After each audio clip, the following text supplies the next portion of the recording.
Hello everybody and welcome to the Tuesday edition of Video Clips. And just a couple things I want to make sure you know about. Tomorrow we're going to post a workshop on the members site called Stocking the Summer Pantry with Chef Del. And it's just a fun video, quick things that you can do to take advantage of the summer vegetables and fruits that are so wonderful right now, and easy things to do because we all want to be outside playing, right?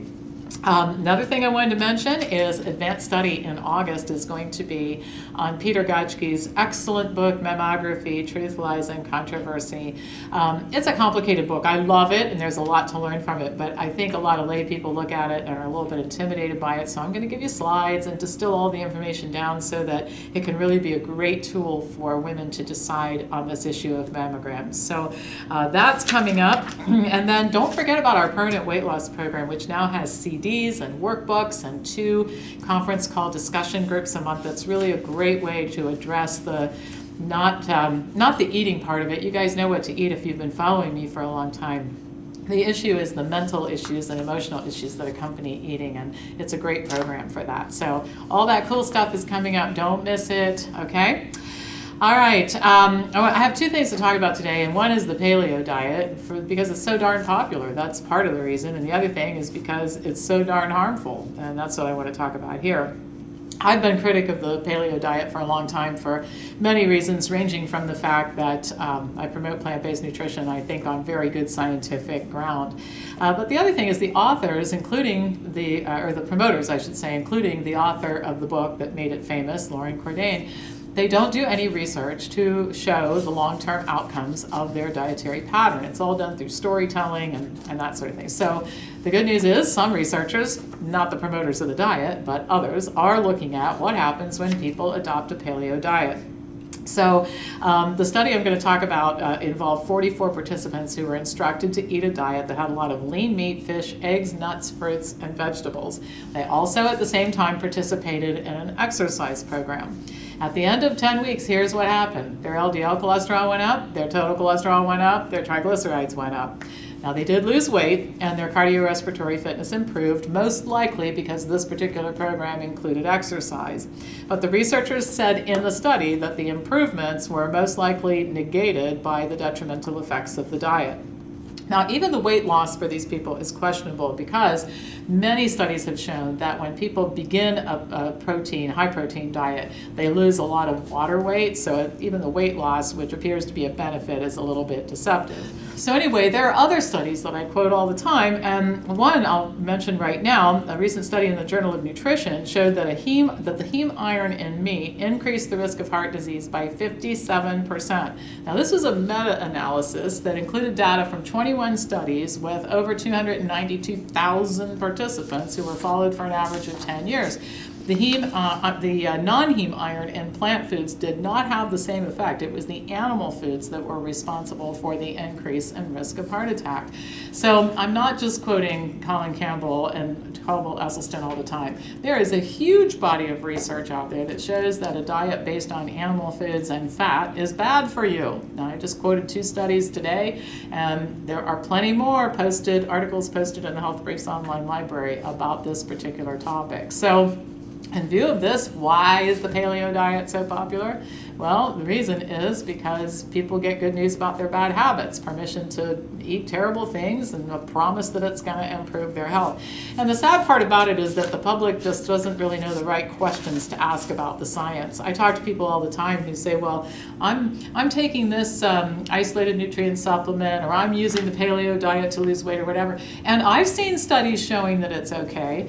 Well, it depends on how the study is structured and how the results are reported. So in this case, if you just chose to look at that paleo study I was talking about, you could just talk about weight loss and improved fitness and ignore that pesky little cholesterol issue and make it sound like it's a whole lot better than it is. So anyway, not a good idea, this paleo diet. Eat plants, not animals.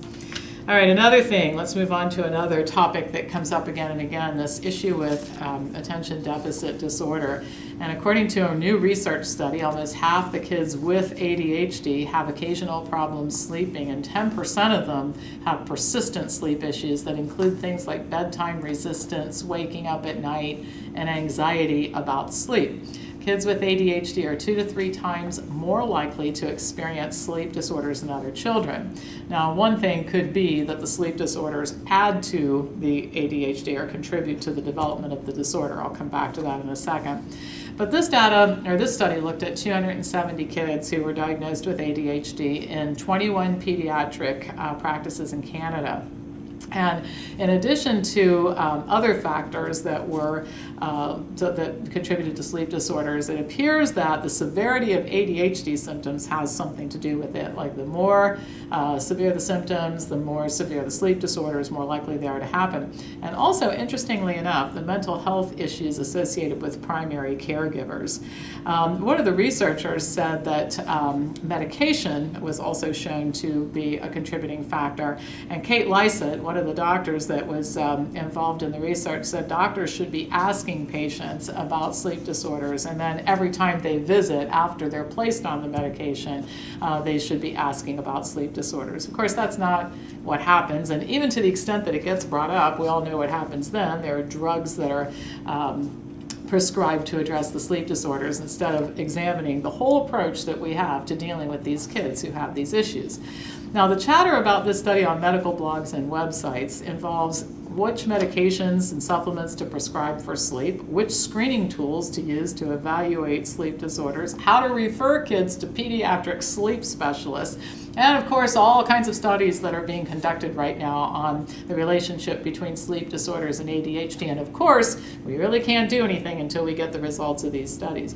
I mean, the studies themselves are aggravating, but the chatter about the studies is enough to make you want to scream. We don't need more research, and we have the tools to address the problems that I'm talking about right now. First, one of the causes, mentioned this earlier, of ADHD is lack of sleep. Even people who don't have ADHD, me included, don't function well without enough rest and sleep. Kids need sleep, which means firm bedtimes and avoiding overscheduling. The study identified bedtime resistance as one issue contributing to the problem. Not going to bed at established times is symptomatic of many kids who have ADHD, and in my opinion, this is partly attributable to parents who either never had or have lost control over their household and their children. Clear rewards and consequences for behaviors are an important part of parenting. Young kids aren't mature enough to make decisions about when to go to bed and what to eat and all kinds of important things, which is why they have parents, okay? And I don't really think you have to beat your kids. I mean, I don't know about you guys, but when I was a child, I went to bed when I was told to, and I got good grades in school, and I did a lot of things because I think I was afraid of what would happen. I don't know what I thought would happen, but it didn't seem like a very good idea to bring that on. So we need to get parents back in control. We can take care of sleep issues and attention deficit disorder without medications. Cognitive behavioral therapy has been proven to be effective in both cases. And you might remember, not too long ago, I sent out a message about cognitive behavioral therapy for addressing sleep disorders. Inexpensive, very effective, no drugs.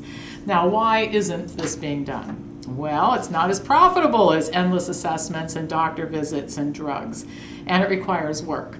There are no magic solutions for kids who have problems. Now, it may appear that the drugs are a magic solution, but drugging kids into compliance is, I really don't think, the outcome that we're looking for.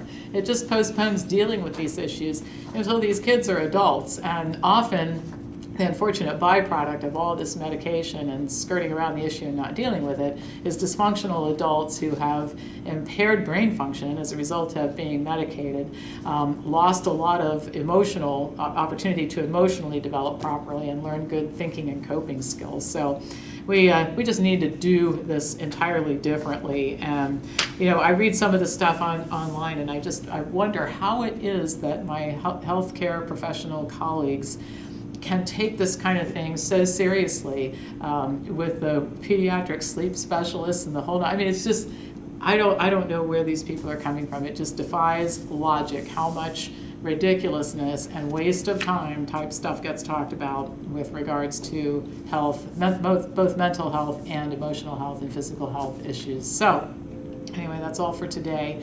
As usual, pass this on to anybody who you think might enjoy watching it, and I will be back to you again on Thursday.